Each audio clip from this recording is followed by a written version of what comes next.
ভাবুন তো, এমন একটি দেশ যার আয়তন ভারতের একটি মাঝারি শহরের থেকেও ছোট, যার কাছে নেই কোনো তেল, নেই খনিজ সম্পদ, নেই বিশাল কৃষি জমি, এমনকি স্বাধীন হওয়ার সময় তাদের বিশুদ্ধ জলও ছিল না।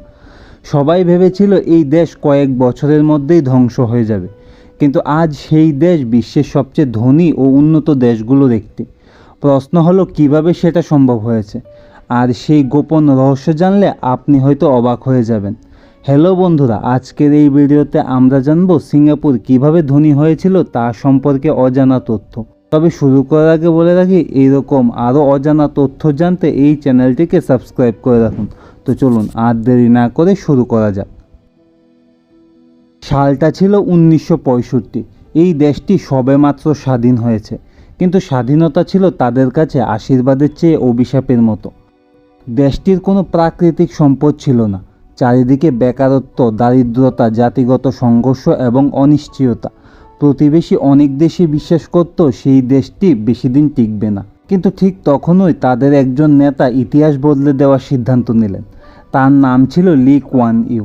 হ্যাঁ, সেই দেশটি ছিল সিঙ্গাপুর। তিনি বুঝেছিলেন যেহেতু দেশের কাছে প্রাকৃতিক সম্পদ নেই, তাই মানুষের মেধাকেই সম্পদে পরিণত করতে হবে। এবং এখান থেকেই শুরু হয় বিশ্বের সবচেয়ে অবিশ্বাস্য অর্থনৈতিক রূপান্তরের গল্প। প্রথমে তিনি দুর্নীতির বিরুদ্ধে যুদ্ধ ঘোষণা করেন। শুধু আইন করেই থেমে থাকেননি, মন্ত্রী থেকে শুরু করে সাধারণ সরকারি কর্মকর্তা কেউ দুর্নীতির অভিযোগে রেহাই পেত না। সরকারি চাকরিতে ভালো বেতন দেওয়া শুরু হয়, যাতে ঘুষ নেওয়ার কোনো প্রয়োজন না পড়ে। এর ফলে বিশ্বের সবচেয়ে ট্রান্সপারেন্ট প্রশাসন সেখানে গড়ে ওঠে। কিন্তু এটিই ছিল কেবল শুরু। এরপর সরকার বিদেশি কোম্পানিগুলোকে সিঙ্গাপুরে বিনিয়োগের জন্য আমন্ত্রণ জানায়। সেখানে কর কমানো হয়, ব্যবসা শুরু করার জন্য নিয়ম আরও সহজ করা হয় এবং বিশ্বমানের অবকাঠামো সেখানে তৈরি করা হয়। একের পর এক বহুজাতিক কোম্পানি সিঙ্গাপুরে কারখানা ও অফিস খুলতে শুরু করে। হাজার হাজার নতুন চাকরি সেখানে তৈরি হয়।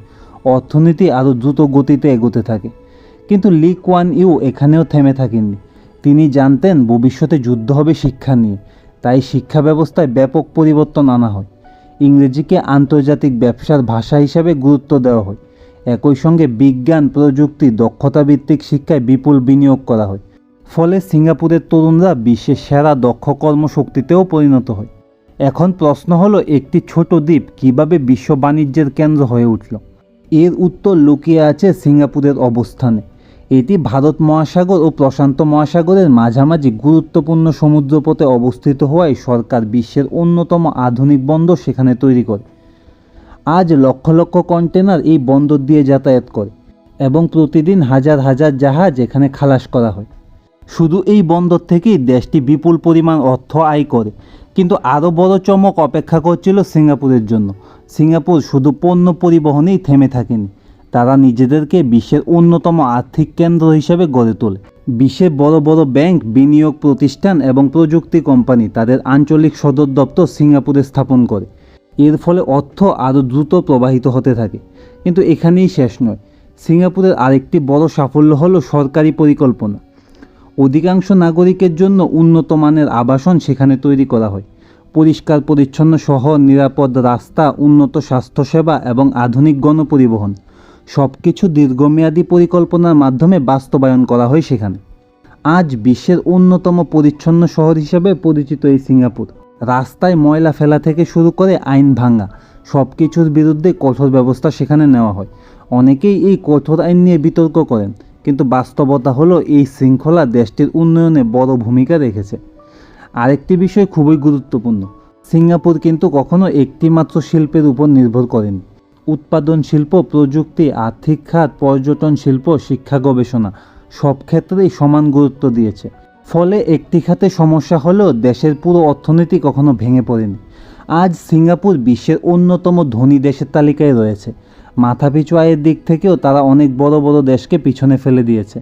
অবিশ্বাস্য হলেও সত্যি যে এই দেশ একসময় জলের জন্য প্রতিবেশী দেশের উপর নির্ভর করত, কিন্তু আজ এই দেশ উন্নত প্রযুক্তি ব্যবহার করে নিজেই জলের একটা বড় অংশ উৎপাদন করছে। এটাই হলো দূরদর্শী পরিকল্পনার শক্তি।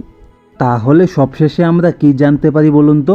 সিঙ্গাপুরের সাফল্যের আসল রহস্য কিন্তু সোনা, খনিজ সম্পদ বা তেল নয়, বরং সৎ নেতৃত্ব, দুর্নীতির বিরুদ্ধে কঠোর অবস্থান, বিশ্বমানের শিক্ষা, দীর্ঘমেয়াদী পরিকল্পনা, ব্যবসাবান্ধব পরিবেশ এবং মানুষের দক্ষতায় বিনিয়োগ।